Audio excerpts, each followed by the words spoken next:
Lovely. Can we have the next slide as well, please, Helen? Sorry. That's all right. Technology.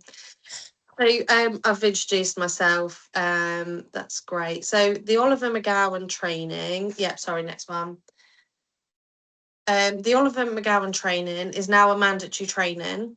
So Oliver McGowan himself was an autistic young man with a learning disability who sadly died an avoidable death in an NHS hospital in 2016. Oliver's family believed that a better understanding of his autism and his learning disability could have potentially changed what happened to Oliver.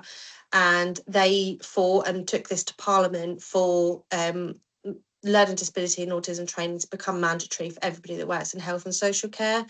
And that became law in 2022.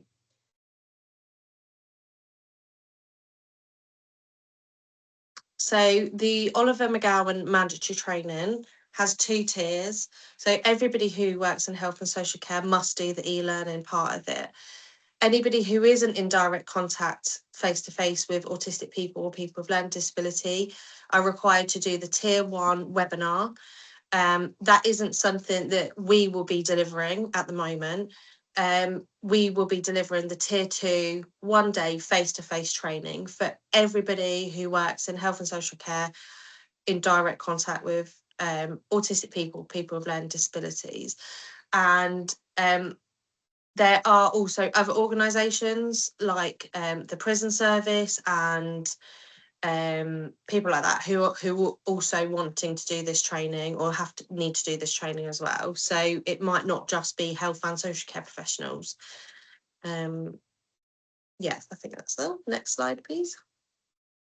So the co-trainer role is mandatory part of the training. The training would not be able to go ahead without a person with lived experience. The co-trainer's role within that training day would be to bring their own experiences, perspectives, ideas of what possible things could help within a support service, and their knowledge around what helps and doesn't help. And also, more importantly, their voice, their lived experience voice, and their expert knowledge of being a person with autism or learning disability or both, to be able to share those with health and social care colleagues. So the training delivery, as part of the training, the Oliver McGowan training is a national standardised training criteria. It has a nationalised PowerPoint and slides and videos, and even down to kind of the structure of the day. It's all standardised across the UK. The co-trainer's role within that is that they would have their own slides where they can deliver their own, share their own lived experiences. They'll take part throughout the session in discussions, answering questions, talking through different scenarios, helping people to understand different perspectives, and talk about what good practice looks like. You don't have to know all of the answers that people may have. Full support is given by a lead or facilitating trainer who will be with you throughout.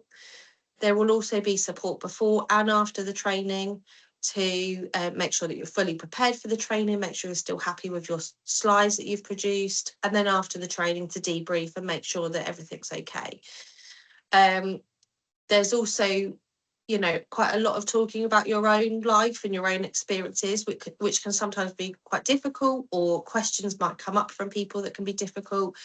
So you will have a lot of support from your lead trainer or facilitator trainer so that they know when to step in or when to know kind of what the, points are where perhaps you're struggling and you might want to step out or just take a break from delivering slides, and that's okay. We are very flexible and accommodating for however much kind of delivery you want to give during each training session.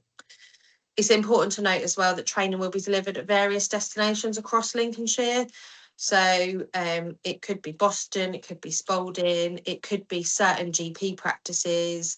So obviously when you're putting your name down for a certain date, it's important to know that kind of how you're going to get there, speak to your facilitating trainer or lead trainer who you're going to be delivering with, and make sure that you know what room you're going to when you get there. All of that support will be given to make sure that you know where you're going, know where you're going to park, how you're going to get there, where you go when you get there, and all that sort of stuff. And also the training is a 1-day training course for the delivery, and the morning part of the course will be co-delivered with a person with a learning disability, and the afternoon part of the day will be co-delivered with person with lived experience of autism. If you have a learning disability and autism, you can't do both. It has to be 2 separate people, because then the people in the room will get 2 different perspectives from 2 different people. So that's really important, and that's mandatory across all of the training delivered across the UK. So if you're interested in becoming a co-trainer to deliver this training, full training will be given by the lead trainer, which is myself, which is a 3-day course. So you will come 3 days. It will probably be one day a week for 3 weeks, just to give you opportunity to go away and kind of process what we've talked about. It will be going through the content of the course, development of your slides, and then just a bit of support around the delivery and being able to be prepared really for any questions that might be asked to you during the training by health and social care professionals. There will also be some shadowing opportunities available if needed before you go and deliver the training for the first time. So if you wanted to go and shadow, you've done your 3-day training course and you just want to go and shadow some other co-trainers, that's something that we could potentially support you with if needed, before you go ahead and do it yourself. One-to-one support will be given for each training session. So like I said before, we'd meet with you probably the day before just to check that you're happy, you're kind of in the right headspace for delivering training, making sure that your slides are up to date, making sure that you know where you're going, and that if there's anything you need support with on the day. And then we will obviously meet for the training, and then the day after we would, or even later on that day or the day after, whatever suits you, we would then do a debrief, make sure that you're okay with any questions that were asked. Are you still happy with your slides? Is there anything we need to know for the next time that you're booked on to do training? We will also do a regular peer support group. So that will be where all co-trainers can get together, discuss how the delivery is going, get a bit of peer support from each other, share experiences and advice. If there's questions that you've found difficult to answer, perhaps other co-trainers have, had similar questions and can give you advice and support. So it will just be like a social peer support kind of session regularly. So this is a band 5 paid role because of the expert by lived experience aspect of it, and we're looking for multiple co-trainers to share the delivery on a we will have certain delivery dates, and you can put your name down for whichever one. So you might want to do it once a week, once a fortnight, monthly, or just ad hoc. The employment will be via the Lincolnshire Training Hub, and Helen will be able to now, she's introduced herself already, which is great, but Helen will be able to give you some more specifics about the employment side of things. Then we'll move on to questions and answers in a minute in case there's anything I've missed or not been clear on. I hope that's all right. Helen, over to you. That's fine. And I'm going to have to stop sharing because I need to see everybody's face when I'm talking. So in terms of the employment, there's some quite strict guidelines around how we have to employ each individual on the co-training role. So what I would suggest is we're going to share my email address. And anybody that's interested, if you wanted to email into me, and then we could have a conversation, because there's things like some people may be on another contract of employment, so we need to look at how that would look with your tax implications. There's also things around some people may be in a situation where they only want to work a minimum amount of hours. So all of that can be discussed on a one-to-one basis, so we make it right for each of you as an individual. We employ upwards of 36 members of staff across Lincolnshire Training Hub, and they're all on different agreements. So there's contracts of employment, there's associate agreements, there's fixed term agreements. And so that's why it's really important for me to make sure that we have the right model in place for each of you individually. So I don't have a lot more information than that. Other than, we're really excited and really happy to support all of you if it is something that you want to do. And there'll be lots of other opportunities with the training hub to access further training or further work experience or other opportunities should you wish to. Is that okay, Charlotte? Did you want me to cover anything else? No, that's great. Yeah, just to reiterate that each individual co-trainer's contract or terms of employment may look different to another co-trainer's, and that's because everyone's situation is different. That's right. Perfect. The next slide was literally just questions and answers. So I don't know if anyone's got any questions, if you can pop your hand up, if that's possible on your device. And then we'll just kind of go around the screen. Joel, do you want to go first? Yeah, I'm just gonna ask, how do we apply for this job exactly? Because like, will you give us like a link or? That's right. Oh, sorry, go on, Charlotte. You go. I was just going to say, after the questions and answers, we're going to have Helen's email address on the screen. It will be a case of emailing Helen to say, I've attended the meeting, I'm still interested in the role, and then we will arrange a one-to-one session with you, either with Helen, myself, or both of us, just to go through kind of your situation and what that employment would look like, and then we can go from there in terms of booking people onto training. Okay, just wanted to ask one more thing. Is that meeting in person or online? Because it can be either, whatever suits the person. Whatever you prefer. Again, we just want to make sure, Joel, that you're all comfortable in whatever method that is. I mean, I'm comfortable either way. It's just that I can't drive, and my parents have a job, so they can't take me everywhere. Yep, that's fine. We can accommodate whatever suits you, Joel. Yeah, okay, we can come to you, or we can do it online, or whatever suits. Okay, that's all I wanted to ask. Thank you. Thank you. I can't see everyone on my screen. Is it Lil? Yeah. Yeah. So, if you go to college, will this interfere with your college stuff as well? I can't imagine how it would, in terms of if you're doing it on your days off of college, but that's something that we would perhaps have to discuss with college as well, and come up with an individual kind of agreement. I think as long as it's not interfering with your college days or work, it should be okay. Oh, okay, thank you. Okay. Sarah. My question was, I was just wondering about kind of what time slot we have. So when you talk about us delivering our own slides, what kind of time slot do we have to do that?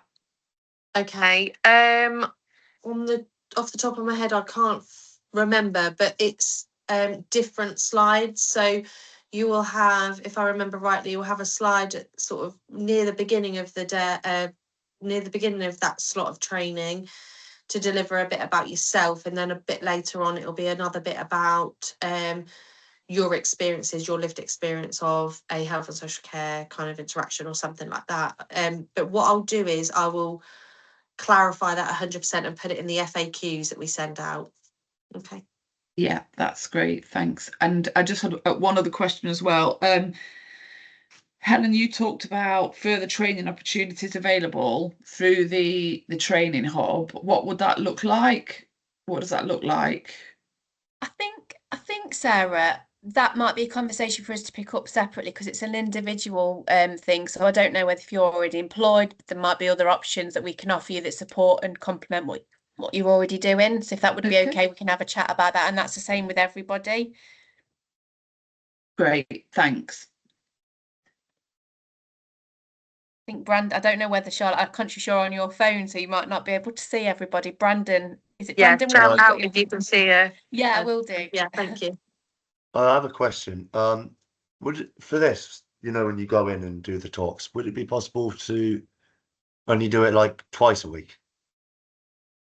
Yeah, everybody is individual. So we will have a rota, if you like, of all the training dates that we'll be delivering, and you can pop your name down as often or as little as you like, depending on the availability of dates, because obviously we need a pool of people, because we need that kind of variety of different people delivering, and certain people need a break from delivering as well, because it can be quite emotionally draining.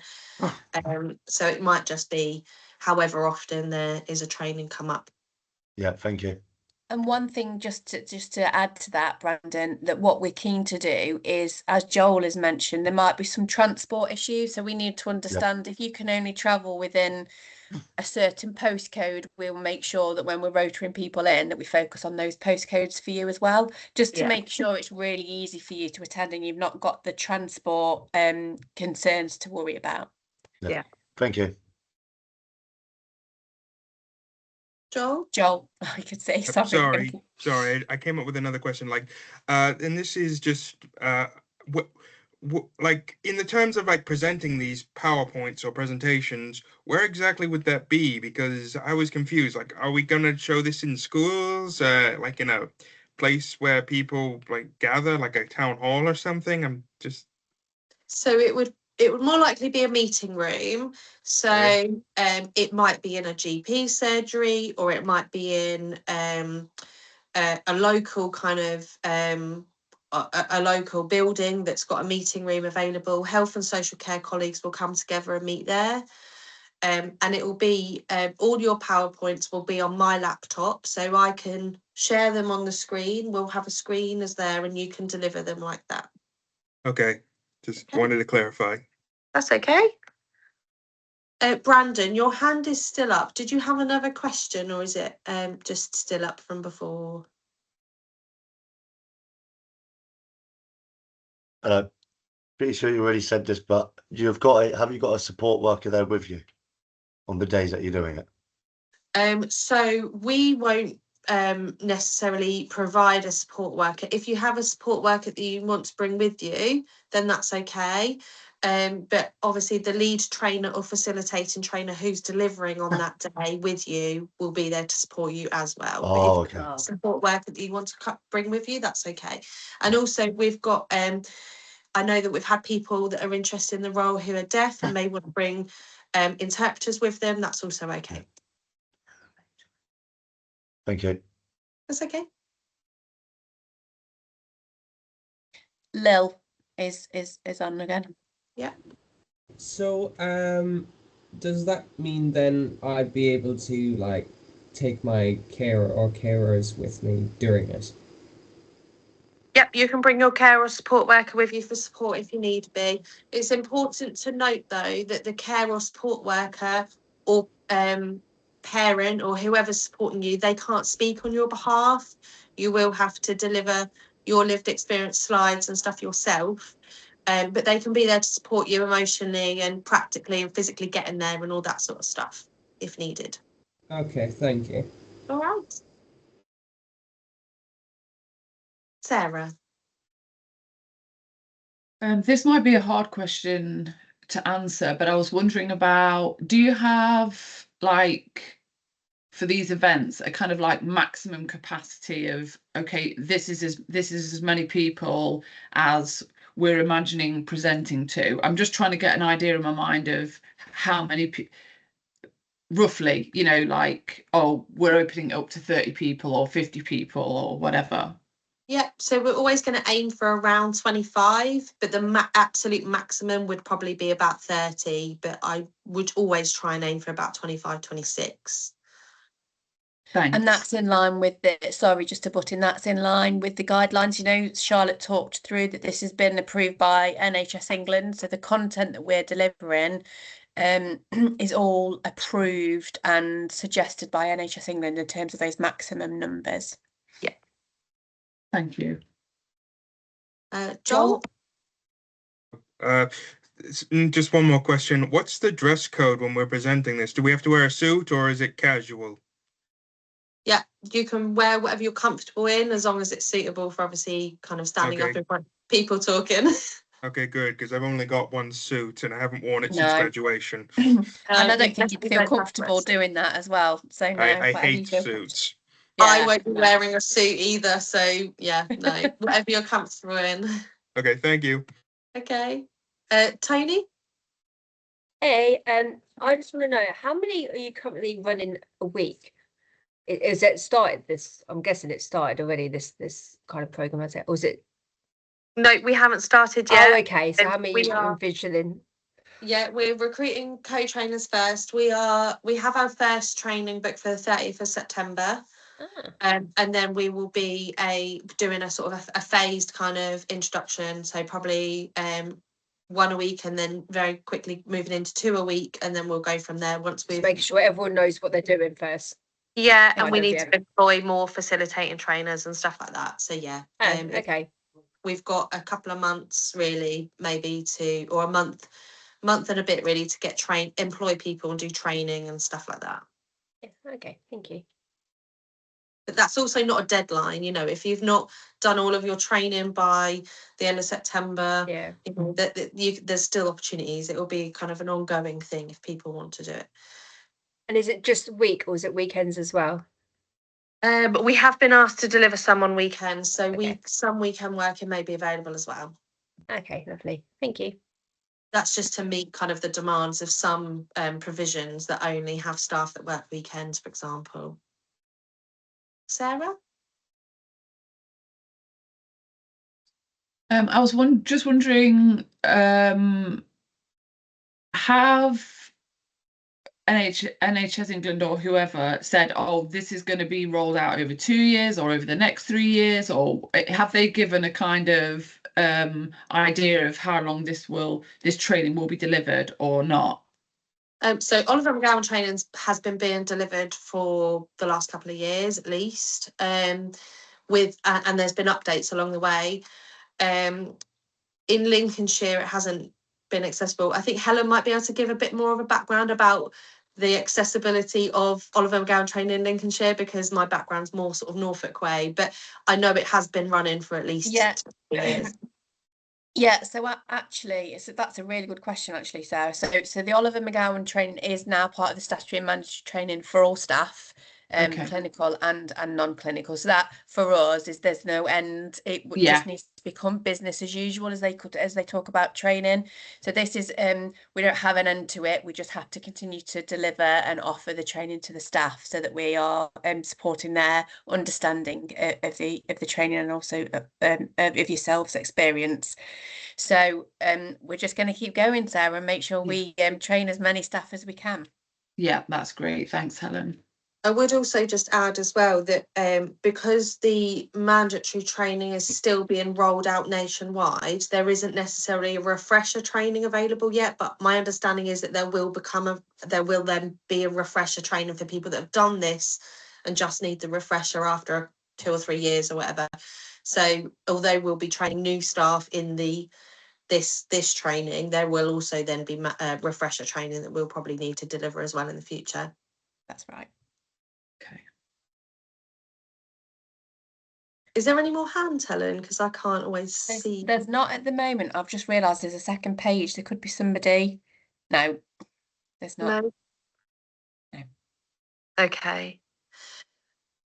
There is also the option. Oh, Helen's gonna. If Helen, you pop the slides back up for me. There's one with our email addresses. If anybody Okay. has any questions that they don't feel comfortable asking here, that's absolutely fine. Please just email Helen or I, and we will try and answer your questions as best we can. We will also come up with a bit of an FAQ document that we'll send out as well, just so that you can reread some of those questions that have been asked. We'll find the answers for the ones that we didn't know about. And then if you've got no questions and you're still interested in becoming a co-trainer, you can email Helen and we'll get you booked in for a one-to-one, whether that's online or face-to-face. And then we can go from there, and we can get a bit of a cohort of people that want to do the co-trainer training, and then that'll be the next step. There was a hand pop up, but I didn't see who it was. Hey, it was me. Oh yeah, hello. Where is face to face? Where are you based? I'm based in is Southlink, so I'm based in Watload, near Spalding. Helen Oh, is okay. I'm Helen's based remotely, so I think when we say face to face, we'll just arrange a place it's close Oh, to you, okay. and we'll Oh, come to okay. you. Yeah. Okay, that's Or, fine. or yeah, whoever that might be. Thank you.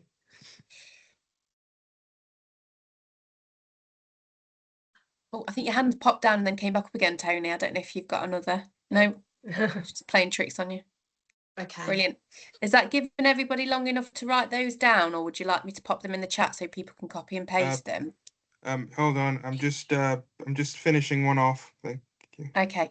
What I'll do, Charlotte, do you want to write yours in the chat? And then if I write mine in the chat, people can just copy and paste them as well.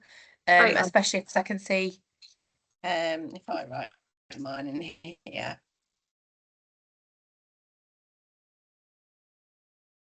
Oh, I've got my tongue out when I'm writing. I don't use which is here, right? Just no, there we go.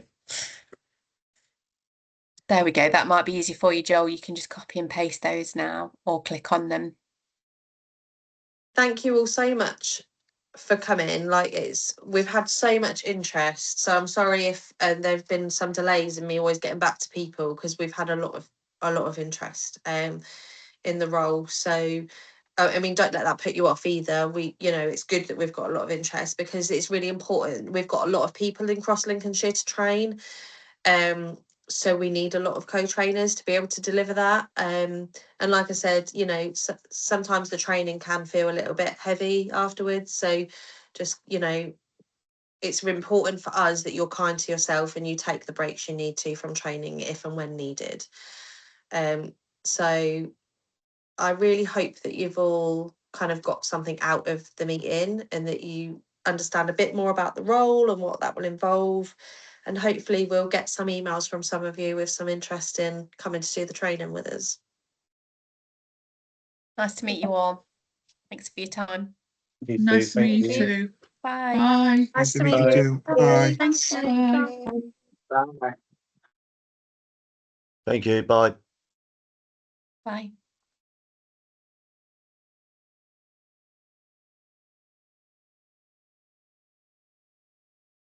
Thank you. Bye.